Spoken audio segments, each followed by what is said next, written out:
করবো। আচ্ছা, এই যে নাক দিয়ে বেরোচ্ছে এর কিন্তু, ঠিক আছে। তো এটাকে আমরা ফার্স্ট ক্লিন করে নেব। আমরা নর্মাল জল দিয়ে করবো না, যেহেতু ঠান্ডা অলরেডি লাগা আছে ওদের, আর জলটাতে ঠান্ডা খুব লাগে, এর জন্য আমরা গ্লিসারিন ইউজ করবো।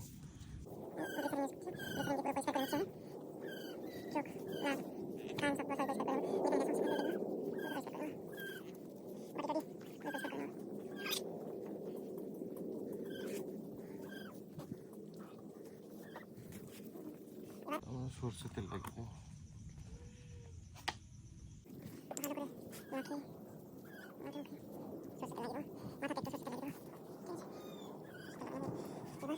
একটা ওষুধ আমরা চার্জ করবো 1 ml এর মতো